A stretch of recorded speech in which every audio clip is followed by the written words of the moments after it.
መስዋዕት አቀርቦ ትውልዱን የጠራም ራሱ ነው። ክርስቲያን ማለት ከክርስቶስ አካል መቅደስ የሚገለገል ሰውነት ማለት ነው። ለቤቱ መጣና ወደ መስቀል ሲወጣ ቤተክርስቲያን ምእመንን አብሮ ወደ መስቀል ይዟት ወጣ። ከመስቀል ሲወርድ አልወረደችም። በመስቀል ላይ ተዋት አልወረደችም። እያንዳንዷ ምእመን ከመስቀል የምትወርደው ስትሞት ብቻ ነው። ነፍሷ ከስጋው ስትለይ ከመስቀል ይወርዳል። እኛ ማለት ከአንዱ ከክርስቶስ መስቀል አብረን አንድ ሆነን የተሰቀልን ስንታ እግዚአብሔር አለ እምላችሁ ዓለምን የፈጠረ ሰማይን ከነደመናው ምድርን ከነጉተናው የፈጠረ ያለና የሚኖር ሁሉን በመሃል እጁ የያዘ ፈጣሪ ዓለማት መጋቢ ዓለማት እግዚአብሔር አለ የለም ብዬ ጥያቄ ከጠየቁ የጅል ጥያቄ ነው በእውነት። እኛ እግዚአብሔርን እንደመኖሩ እናምናለን፣ እንደሌለ አድርገን እንኖራለን። ስንቀየም እግዚአብሔር የለም፣ ለፍለጉታችን እግዚአብሔር የለም፣ ከሰው ስንደርስ እግዚአብሔር አለ፣ አውደ ምሕረት ስብከት ሲጀመር እግዚአብሔር አለ። በውስጣችን ተንኮል ሲሆን እግዚአብሔር ይጠፋል። እንዳለ እናምናለን፣ እንደሌለ እንኖራለን አይደለ? እናት ልጅ ብትጸንስ 9 ወር ከ5 ቀን ሲፈጸም የጽንሱ ወራት ሲፈጸም ልጅ ትወልዳለች። እናት ሌላ ልጅ ሌላ ይሆኑና ሌላ ዓለም ላይ ይሆናሉ። እናትነቷ እንዳይቀር አጥብታ ታሳድጋለች። ነገር ግን እርሱም የተለያዩ ዓለሞች ናቸው። የሚኖሩበትም ሰፊው ዓለም ላይ ነው። እኛ ከስላሴ ስንወለድ ስላሴ የት ጸንሰው የት እንደወለዱን ታውቃላችሁ? የሚወለድ ወልደው እዚህ አሁን አላሉንም። ተወልደናል፣ እንኖራለን፣ ተወልደናል። እየኖርን መወለድ እኮ ነው። አንተ ቅዱስ መቃርስ ቀድም እንዳልኋችሁ ኃጢአት ያልሰራኸው ለምንድን ነው አሉት። ማን? አሃው ምን አለ ቅዱስ መቃርስ ሲመልስ? ክርስቶስ ባለቤቱ እንዲህ አለ፣ ግንዱ እኔ ነኝ አንተ ቅርንጫፍ ነኝ አለኝ። ስለዚህ የኔ አካል የግሌ ስላልሆነ በግንዱ ላይ ያለ ቅርንጫፍ ስለሆነ በክርስቶስ አካል ላይ አልበድልም ብዬ ነው አለ። የማን አካል ነው? የኛ የክርስቶስ።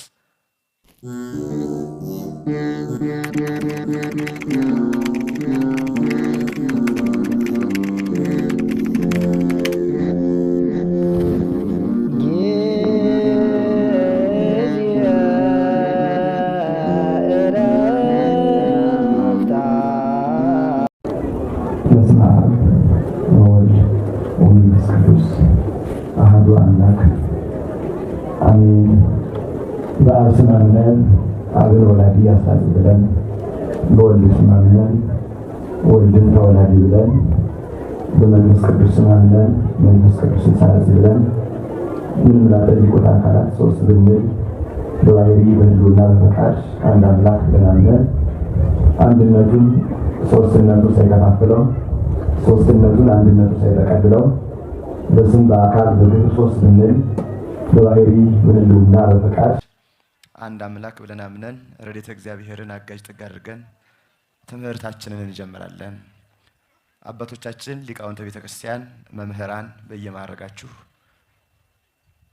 ካህናት፣ ዲያቆናት፣ በዚህ ጉባኤ ስር የታደማችሁ አባቶች፣ እናቶች፣ ወንድሞች፣ እህቶች ሁላችሁም በልዑል እግዚአብሔር ስም እንደምን ቆያችሁ? እንደምን ዋላችሁ? እንደ እግዚአብሔር ፈቃድ ከኔ ጋራ ደግሞ የምንማማርበት የትምህርታችን ርዕስ ኦርቶዶክሳዊ አንድነት በሚል ነው የምንማማረው። ምንድነው የትምህርታችን ርዕስ?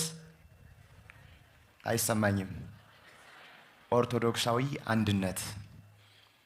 በዚህ ኃይለ ቃል ነው እንደ እግዚአብሔር ፈቃድ ሩቅ እየገባን የምንመለሰው።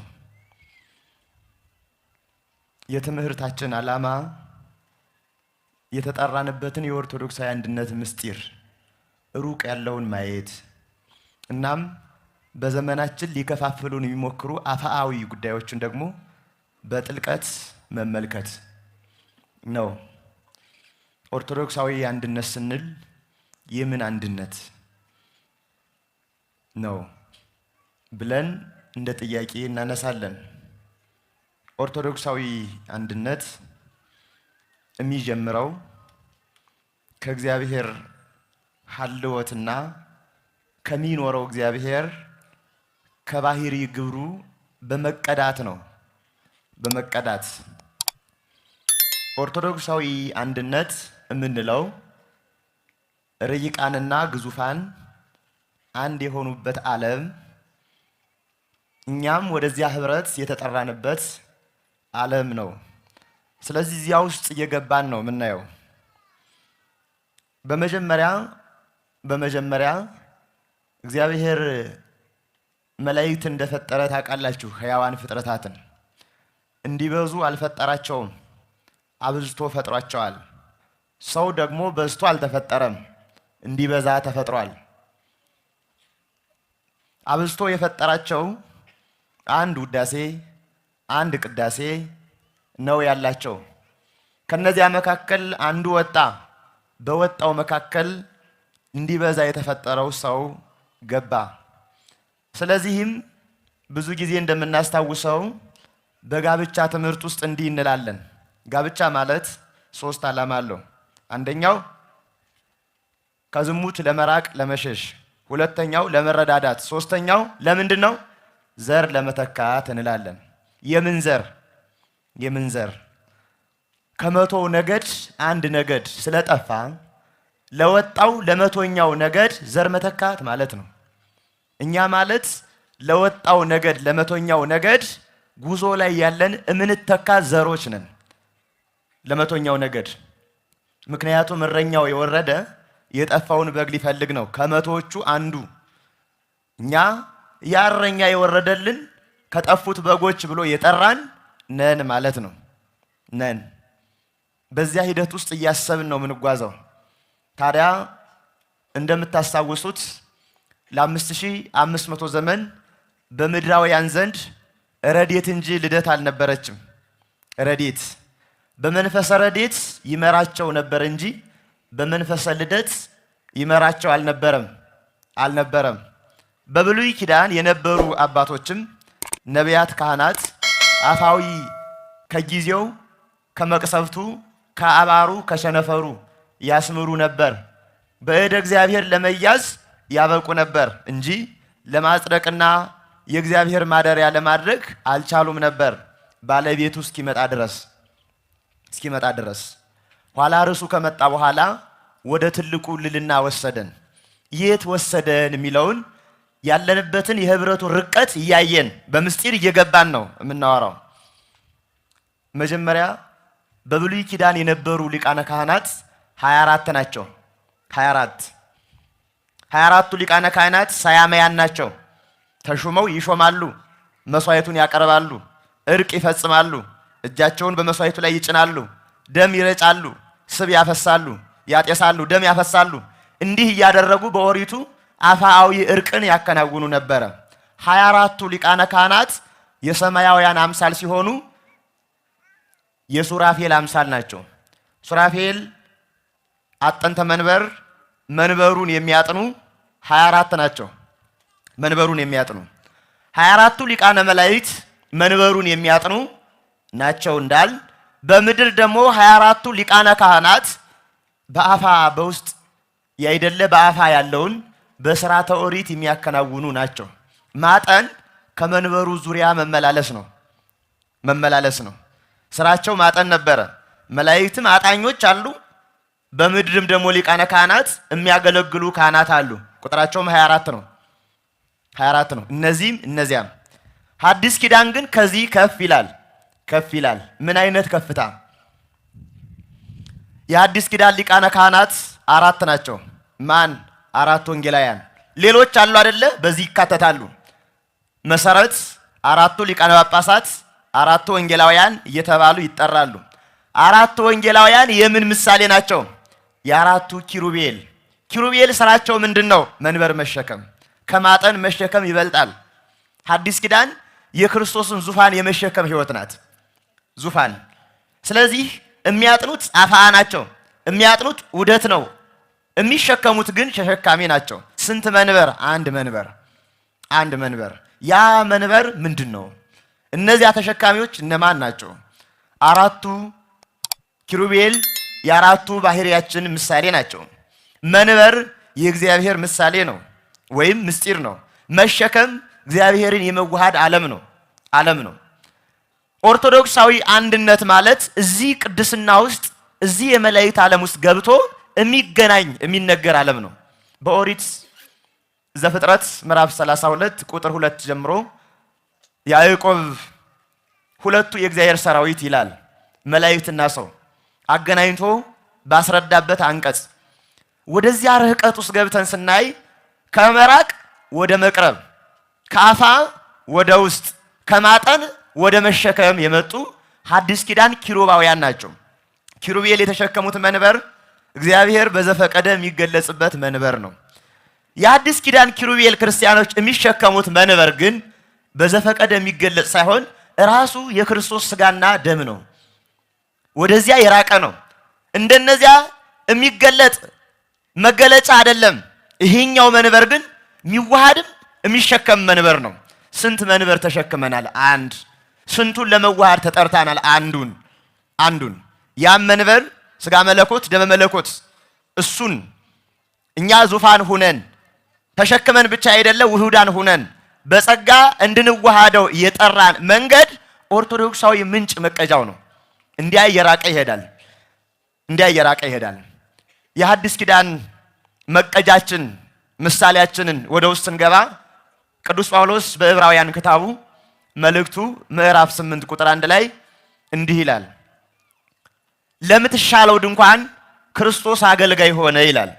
ለምትሻለው ድንኳን በብሉይ ኪዳን በሰማያዊት ደብተራ ብርሃን አምሳል ወደ ተሰራች 30 ክንድ ወደ ሆነችዋ መቅደስ ቅድስተ ቅዱሳን ቅድስት ወይም መቅደስ የሚባል ክፍል አላት።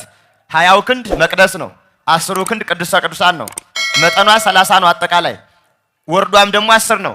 ወደዚያች መቅደስ ሊቀ ካህናቱ ከአፋ የሰዋውን በግ ይዞ ይገባ ነበር።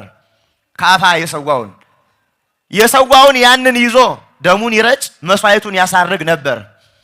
መድኃኔ ዓለም ክርስቶስ በዚያ ቦታ ህየንተ ካህን ራሱ ክርስቶስ ወደዚህ ዓለም ሲመጣ ወደ የትኛው መቅደስ ገባ እንዳንል የገባበት መቅደስ የለም።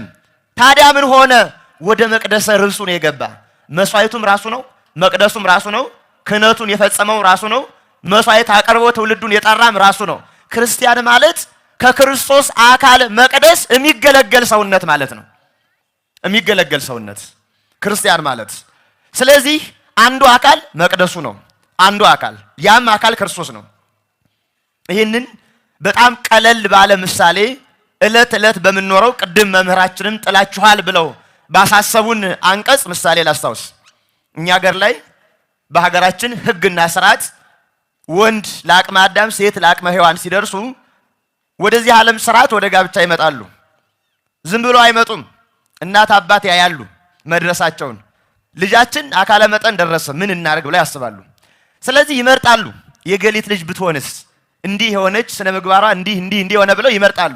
ከመረጡ በኋላ ሽማግሌ መርጠው እባክህን ጠይቅልን ብለው ሽማግሌ አስነስተው ይሰዳሉ።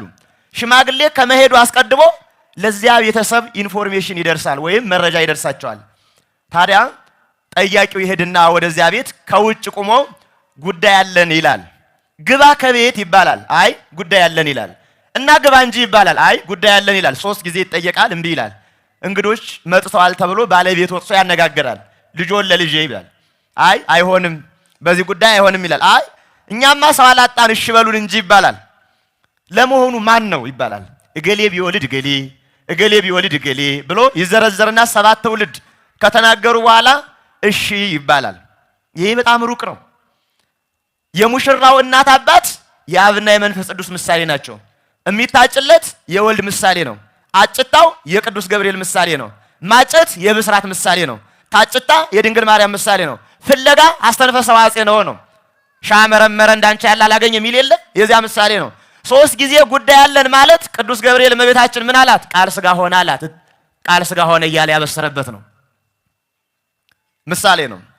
ትውልድ ይጠይቁታል። ማን ቢወልድ ማን? በሐዲስ ኪዳን የክርስቶስ ዳህራዊ ልደቱ በሥጋ የተቆጠረለት ነው። የአብርሃም ልጅ የይስሐቅ ልጅ የያዕቆብ ልጅ ተብሏልና በትውልድ ይመረመራል፣ ይጠየቃል። የዚያ ምሳሌ ነው። ቀነ ቀጠሮ ያስይዟቸዋል። ቀነ ቀጠሮ የ5500 ዘመን ምሳሌ ነው። ታዲያ ቀጠሮው ሲደርስ ሙሽራውን ሚዜዎች ይዘውት ይመጣሉ። ሙሽሪትንም የሙሽሪት ሚዜዎች ያጅቧታል።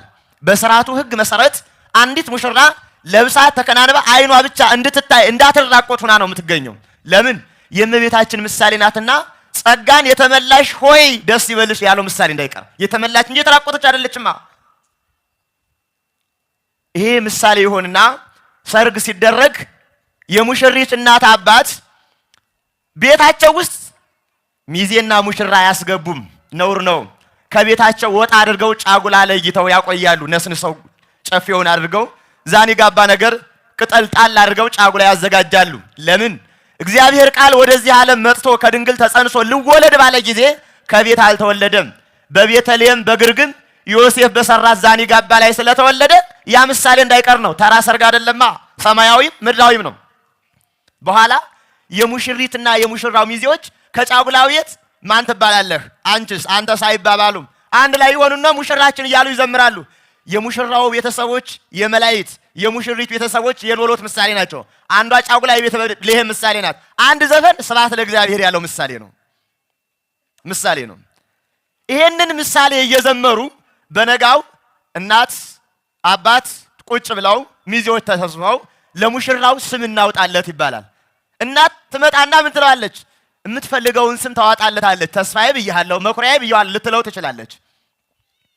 እግዚአብሔር ቃል ቅድመ ዓለም ቃል ወልድ ይባላል። በስጋ ሲመጣ ግን አማኑኤል ኢየሱስ ተባለ፣ አዲስ ስም ወጣለት። የዚያ ምሳሌ ነው። ኋላ ሙሽራው ከቤት ሙሽሪትን ይዞ ሲሄድ የሙሽሪት ቤተሰቦች ለሙሽራው ምን ይሰጡታል? በግ ይሰጡታል። ፍየል ዶሮ አይሰጡትም፣ በግ ይሰጠዋል። እናቶችም ሙሽሪት ስትወጣ ምንጣፍ አንጥፈው ይዘምራሉ። እንዳላይሽ ደመናው ዙሯል በላይሽ ይላሉ። ለምን? ከዚህ በኋላ በዚህ ዓለም ሴቶች ጠባይ አናውቅሽም፣ በመንፈስ ቅዱስ የተጋረድሽ የመለኮት እናቱ ነሽ ማለት ነው። ከሄደ በኋላ መለከቱን እየነፋ ሚዜዎቹ አጅበው እየሸለሉ እየፎከሩ እያቅራሩ ይዘውት በግ ተቀብለው ይሄዳሉ። መለከቱ የዮሐንስ ድምፅ ስብከት ምሳሌ ነው። በጉ እነሆ የእግዚአብሔር በግ ያለው ዮሐንስ የተናገረው እንዳይቀር ነው። ቤቱ ከደረሰ በኋላ ሙሽራው ይፈተናል። ምን ተብሎ? ሙሽራው ማረድ ይችላል አይችልም ይባላል። ሚዜዎችን አርዶ ማብላት አለበት። ያንን በግ ራሱ አርዶ አጎር አርዶ ለሚዜዎቹ ይመግባል። አዲስ ኪዳን ማለት ይሄ ነው። ክርስቶስ ሙሽራ ነው፣ መስዋዕት ነው፣ ሰዊ ነው፣ ተቀባይ ነው። መስዋዕቱን ማለት ነው። መስዋዕቱን አቅርቦ ትውልዱን የመገበ ነው። እዚች ውስጥ ነው ያለን እኛ። እዚች ውስጥ የኛ አባቶች በኑሮ የገለጹት በአንዲት ሰርግ ቤት ሰማያዊን ዓለም ያወጁበት ምስጢር ነው ያለው። በነገራችን ላይ እንደ ተራ አድርገን የናቅ ነው። እንዲያው በቻት ሃይ እያልን አበባ እየተላላክን መንፈሳዊን ምስጢር ያጠፋን ሰዎች በጣም አደብ ልንገዛ ያስፈልጋል። በእውነት ራቁት እየወጣን መንገድ እየዘጋን ፒፕ እያልን የምናስቸግር ሰዎች መስተካከል አለብን። ከዚህ ምስጢር እንደምንለይ ያስባችሁታል? ከዚህ ምስጢር ከክርስቶስ መስዋዕትነት ኦርቶዶክሳዊ አንድነት ማለት ከአንዷ መቅደስ መመላለስ። ያ መቅደስ ማን ነው? ክርስቶስ ነው። ኦርቶዶክሳዊ አንድነት በዚች መቅደስ ውስጥ የሚያገለግል ለምትሻለው ለአዲሲቷ ኪዳን ለአዲሲቷ ድንኳን ክርስቶስ አገልጋይ ሆነ አለ። አዲሲቷ ኪዳን ምንድነው? ቅዱስ ጳውሎስ የተናገረውን አባቶቻችን ሲተረጉሙ በሰው ፈቃድ ያልሆነች በራሱ ፈቃድ የሆነች በዘር በሩካቤ ያልተሰራች እንበለ ዘር እንበለ ሩካቤ በሆነች በአካሉ በተፈጸመች በክርስቶስ አካል መቅደስ ላይ መመላለስና በዚያ መገልገል ነው አዲስ ኪዳን። እዚች መቅደስ ውስጥ ነው ያለን። እዚች መቅደስ ውስጥ ይቺ መቅደስ አካለ ክርስቶስ ናት። ስለዚህ ቤተክርስቲያን የምትባለው መልኳ አካሏ ክርስቶስ ነው። ኦርቶዶክሳዊት አንድነት ስንል ከዚች መልክ ምትይዝ፣ ከዚች አካል ምትይዝ፣ ከዚች ምስጢር የያዘች ርትዕት ውህድት አካል ናት ማለት ነው። ርትዕት ወደዚህ ምስጢራዊ ሂደት ስትሄድ ቀጥላ ከፍታዋን የምትገልጽበት እንዲሁ እንዳትቀር ያ መቅደስ ያ ክርስቶስ እኛ እንድንመላለስበት እንድንዋሃደው የጠራን ያ አካል 33 ዓመት ከ3 ወር ሲሆነው እንደገና ሌላ መቅደስ አበጀ። ያ መቅደስ ማን ነው ስንል መስቀሉ ነው። ክርስቶስ መድኃኔ ዓለም ክርስቶስ ስግው ቃል በዕለተ ዓርብ ከመሬት ከፍ ብሎ በመስቀል ላይ ተሰቀለ። ያ መስቀል የክርስቲያኖች አንድ ዙፋን ይባላል። የኛ ዙፋን እሱ ነው። ያዕቆብና ዮሐንስን ላስታውሳችሁ። አንዳችን በቀኝህ አንዳችን በግራህ እንንገስ አሉት። ምድራዊነት ነው። አይቻልም አላቸው። እኔ የምጠጣውን ጽዋ ትጠጣላችሁ አላቸው። እነሱም ይመልሱትን መለሱ። ታዲያ ቅድስት ቤተክርስቲያን ኦርቶዶክሳዊት አንድነት ምን አለችው? ክርስቶስን አሐድነ በየማንከ ወአሐድነ በጸጋምከ፣ አንዳችን በቀኝህ አንዳችን በግራህ እንንገስ አይደለም ያለችው። አይደለም ወደ መስቀል ስትወጣ ሳበኝ አለችው። እምከመ ተላልኩ ምድር ስብ ኩሉ አቤ፣ ከመሬት ከፍ ስል ሁሉን ወደ እኔ እስባለሁ አለ። ከመሬት ከፍ ያለው ከመቼ ነው? ከመስቀል ሲወጣ ከመሬት ከፍ አለ። ምዕመንን ወደ መስቀል ሳባት። ከመስቀል አውጥቶ ምን አደረጋት? ስጋውን ቆረሰ፣ ደሙን አፈሰሰ። ደሙን ጠጪው አላት።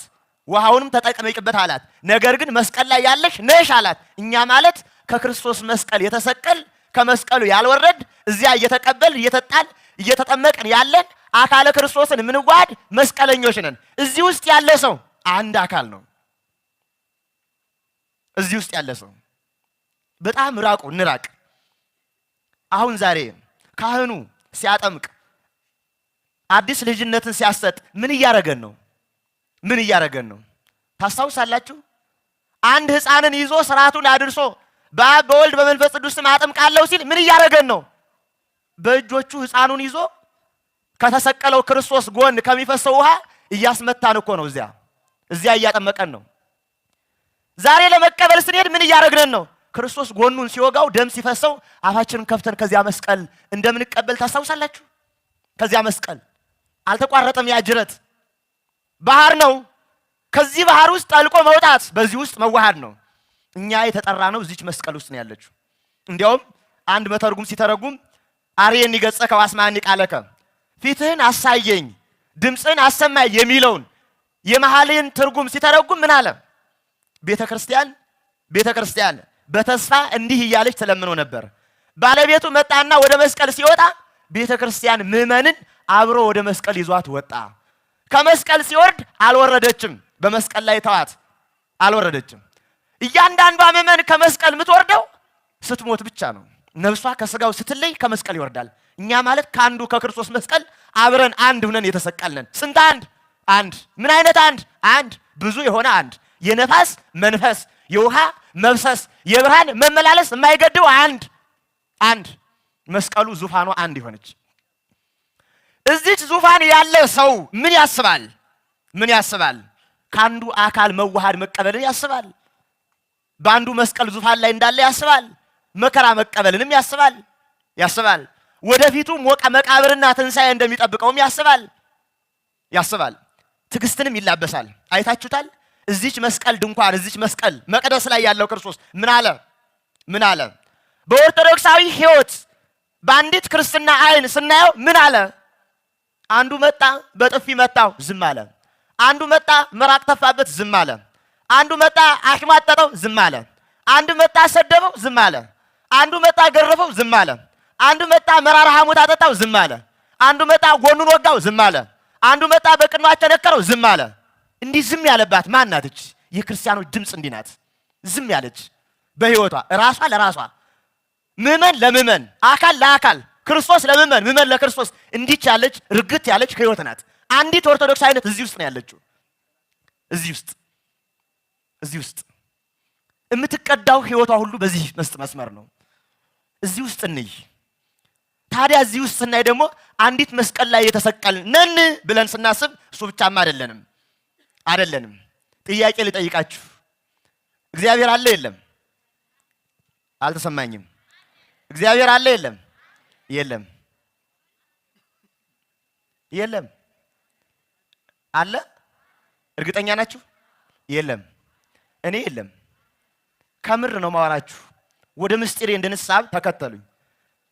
ወደ ምስጢሬ እንድንሳብ እግዚአብሔር አለ እምላችሁ ዓለምን የፈጠረ ሰማይን ከነደመናው ምድርን ከነጉተናው የፈጠረ ያለና የሚኖር ሁሉን በመሃል እጁ የያዘ ፈጣሪ ዓለማት መጋቢ ዓለማት እግዚአብሔር አለ የለም ብዬ ጥያቄ ከጠየቁ የጅል ጥያቄ ነው። በእውነት ምን ጥርጥር አለው? ይሄ ግን እኛ ራሳችን በእያንዳንዳችን ሕይወት እግዚአብሔር አለ የለም? ጥያቄ ልጠይቃችሁ መልሱ እንድታገኙት። አባ መቃርስ የሚባል ቅዱስ አባት አሃው ጠየቁት። ምን ብለው? አባታችን ባለ ዘመንህ ኃጢአት ያልሰራኸው ለምንድን ነው አሉት። እግዚአብሔር የሌለበት ቦታ አጥቻላችሁ። በመዓልት አልሰራ እግዚአብሔር አለ። በሌሊት አልሰራ እግዚአብሔር አለ። በልቤ ተንኮላሊዝ እግዚአብሔር አለ። አልቀየም ቂሜን ያውቀዋል። በባቴ አልሰራ እግዚአብሔር አለ። በእኔም ውስጥ ከኔም ውጭ እግዚአብሔር አለ። እግዚአብሔር የሌለበት ቦታ አሳዩኝ አለ። አሳዩኝ፣ የምፈልገውን ልሁን አሳዩኝ አለ። ይቻላል ወይ? ወደ አንድ ምሳሌ ልወሰዳችሁ። ጣና ባህር ውስጥ ያለ አሳ ወደፊት ቢዋኝ በባህሩ ላይ፣ ወደ ኋላ ቢገለበጥ በባህሩ ላይ፣ ወደ ጎን ቢል በባህሩ ላይ ውሃውን አትከተለ ቢለው ውሃው ይሸሻል? ይሸሻል ወይ? አይሸሽም። ያለ ባህር ይኖራል? እኛ ማነን? በአንድ በእግዚአብሔር ዓለም ባህር ላይ የሰጠምን ሰዎች ነን። በአንድ በመስቀል በቀራንዮ ባህር ላይ የሰጠምን ሰዎች ነን። እዚህ ውስጥ የሰጠመች ሰውነት ማን ይታያታል? ምልዓተ እግዚአብሔር ይታያታል? ይታያታል። እንዲያው ግልጽ ሆኖ እንዲረዳልን ወጣኒ ስለሆን ብዙ ነገሮችን በድፍረት እናወራለን። በድፍረት እናወራለን ምንም ሳይመስሉን። ከአበው አንዱን አበምኔቱ ረዱን ማለት ነው። ጥራጊ ደፍተህ አፍሰህ ውሃ ደፍተህና ብሎ እጣቢ እንዲደፋ ላከው። ጥራጊውንም እጣቢውንም ይዞ ሲሄድ ከጫካ መካከል ሊደፋው ሲል የሚያማምሩ የሚያሳሱ ሽበታቸው ነጭ የሆነ ሽማግሌዎች ቁጭ ብለዋል በረሃው ላይ። ይቅርታ አባቶቼ አላየሁም፣ ምንም አይደል አሉት። አልፎ ሄደና ይዞ ሊደፋው ሲል አሁንም እነዚያ ሽማግሌዎች የሚመስሉ ሌላ ሽማግሌ ተቀምጧል። አላየሁም ብሎ እሱም ፈራና ባላይ ነው ይቅርታ ምንም አይደል አሉት። እየሄደ ሲሄድ ሽማግሌ ሲደክመው ተመልሶ ምሽት መጣ። አበምኔቱ ተቆጣ። አንተ አርዲት በየሙያቸው እየሰሩ ጊዜያት እያደረሱ እየቆፈሩ አንተ ደግሞ እጣቢ ለማፍሰስ 12 ሰዓት ስራ ትፈታለህ። ጊዜያት የለ እርድና የለ አለው። ኧረ አባቴ ቸገረኝ። ምንድነው ነገሩ? ሲሄድ ሽማግሌ የት ልድፋው? ምን አይነት ሽማግሌ? የሚያማምሩ ሶስት እና የሌሉበት ልታገኝ ነው? ስላሴ እኮ ናቸው። ታዲያ በነጋው በላሁን ይዳፍሰና አሉት። ሲሄድ ሽማግሌ እንግዲህ የሌላችሁበት የላለና ደፍቶባቸው መጣ። ከዚህ በኋላ ይሄ ሰው ቁፋሮ ሲሄድ እርሻ ቁፋሮ ሂድ ብለው ሲቆፍር ስላሴ እየሆኑበት ተቸገረ። ዓለም ራሱ ጠፋው። የራሱ የሚለው አጣ። የብሱ እግዚአብሔር ነው፣ ባህሩ የእግዚአብሔር ነው። ለእግዚአብሔር ምድር በመላ መላው መሬት የእግዚአብሔር ናት። ዓለምን ይወክሎም ላይ ነብሩ ውስጤታ ዓለምና በውስጧ የሚኖሩ ሁሉ የእግዚአብሔር ናት አለ። እዚህ ውስጥ መኖር ምንችል ክርስቲያኖች እኮ ነን። እኛ ክርስቲያኖች እኮ እዚህ ውስጥ ነው የሰጠምነው። ይታያችኋል። እዚህ ውስጥ ነው የምንኖረው በእግዚአብሔር ዓለም። ኦርቶዶክሳዊት አንዲት የምትባለው አካል በዚህ ምስጢር ውስጥ የምትመላለስ እጅግ በጣም ረቂቅ ምስጢር ናት። እጅግ በጣም ረቂቅ ምስጢር ናት። ያስባችሁታል? እኛ እግዚአብሔርን እንደመኖሩ እናምናለን፣ እንደሌለ አድርገን እንኖራለን። ስንቀየም እግዚአብሔር የለም፣ ለፍለጉታችን እግዚአብሔር የለም፣ ከሰው ስንደርስ እግዚአብሔር አለ፣ አውደ ምሕረት ስብከት ሲጀመር እግዚአብሔር አለ። በውስጣችን ተንኮል ሲሆን እግዚአብሔር ይጠፋል። እንዳለ እናምናለን፣ እንደሌለ እንኖራለን። አይደለ? በምልዓተ እግዚአብሔር በምልዓቱ ሲትረዳ ሰው ወደዚህ ምስጢር እየገባ ይሄዳል። ኦርቶዶክሳዊት አንዲት አካል ምንድናት? አንዲት አካል ልውሰዳችሁ። በጣም ሩቅ ምስጢር። እኛ ማለት በአብ በወልድ በመንፈስ ቅዱስ ስም ተጠምቀናል። በማየገቦ ተነክረን ተዘፍቀን ተጠምቀን ወጥተናል። አንድ ልብሰ ብርሃን በለብሰናል። የጸጋ ልጅነት አለን። ተከተሉኝ። የጸጋ ልጅነት አለን። በዚህ የጸጋ ልጅነት ውስጥ ምን አይነት እናት ልጅ ብትጸንስ 9 ወር ከ5 ቀን ሲፈጸም የጽንሱ ወራት ሲፈጸም ልጅ ትወልዳለች። እናት ሌላ ልጅ ሌላ ይሆኑና ሌላ ዓለም ላይ ይሆናሉ። እናትነቷ እንዳይቀር አጥብታ ታሳድጋለች።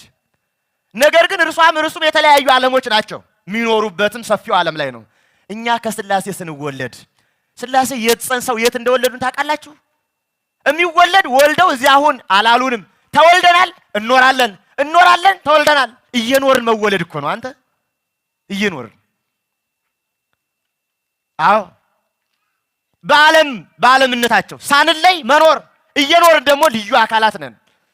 ስንት ልደት አለን? አንድ። አንተም አንቺም እኛም ሁላችን አንድ ልደት አለን። አንዱ ልደት ማህፀናችን ማን ነው? ስላሴ ናቸው። ወልደው አልጣሉንም። በጸሎት ስንጓዝም ወደዚህ ማህፀን ነው። የተወለድንም ከዚህ ዓለም ነው። እምንኖረው በዚህ ነው። የተወለድነው ከዚህ ነው። እምንሄደውም ወደዚህ ነው። ሩቅ ነው፣ በጣም ቅርብ ነው። እጅግ ረቂቅ ምስጢር ነው። አንድ ልደት ነው። ታስታውሳላችሁ? ብዙ ካህናት ቢኖሩም ብዙ ክህነት የለም። ብዙ ዲያቆናት ቢኖሩም ብዙ ዲቁና የለም። ብዙ መምህራን ቢኖሩም ብዙ ትምህርት የለም። ብዙ የእግዚአብሔር ልጆች ቢኖሩም ብዙ ልጅነት የለም። አንዲት ልጅነት ናት። አንዲት ልጅነት የሆነች ሕይወት ናት። ኦርቶዶክሳዊነት እዚች ማህፀን ውስጥ የምትቀዳ እዚች ሕይወት ውስጥ ያለች አንዲት ምስጢር ናት። ከዚች ምስጢር ውስጥ ከቶ ማን ይወጣል? ማንም አይወጣም። እንዴት አይነት ሊከብደን ይችላል? አንድ ምሳሌ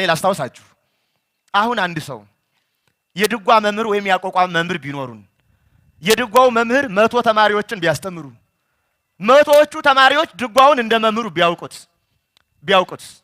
100ዎቹ የድጓ መምህር ስለሆኑ መምህሩ ድጓውን እየቀዱ ሲሰጧቸው ከፍለው ነው የሰጧቸው?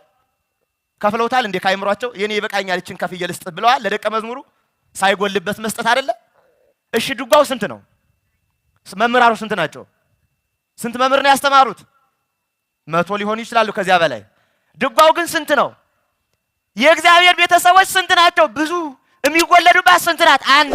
በአንዲቷ ልደት ፍልቀት በሌላት መከፈል መገንጠል በሌላት አንዲት መንፈሳዊ ልደት ውስጥ የተዋጁ አካለ ክርስቶስ ናቸው። በጣም ላርቃችሁ ወደዚህ ምስጢር እየተሳብን ስንሄድ በጉባኤ ምን ይባላል?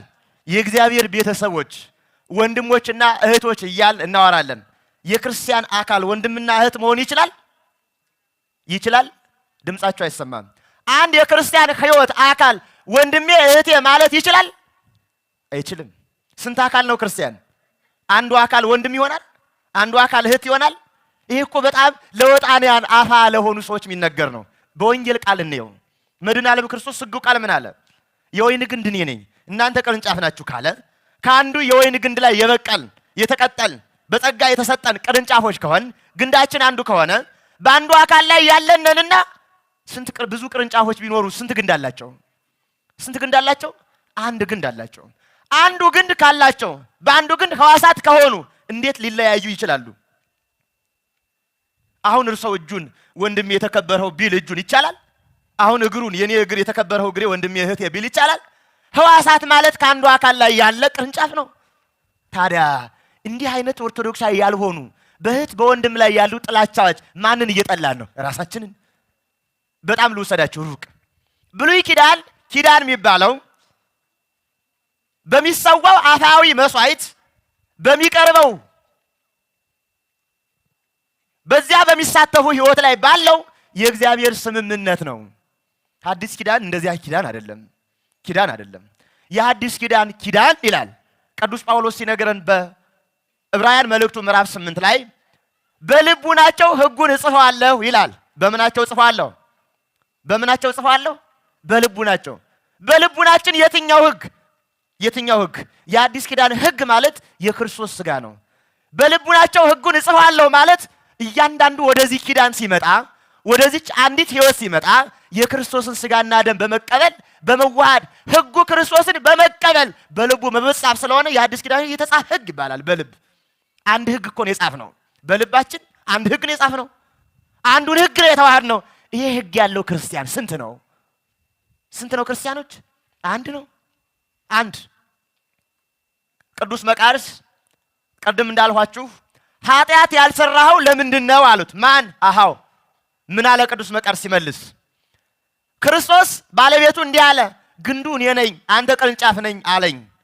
ስለዚህ የኔ አካል የግሌ ስላልሆነ በግንዱ ላይ ያለ ቅርንጫፍ ስለሆነ በክርስቶስ አካል ላይ አልበድልም ብዬ ነው አለ። የማን አካል ነው? የኛ የክርስቶስ። ይሄ ጥቅስ ከገዛን የኛ ከሆነ በትክክል የምናምንበት ከሆነ የኔ አካል የኔ አይደለም፣ የክርስቶስ ነው።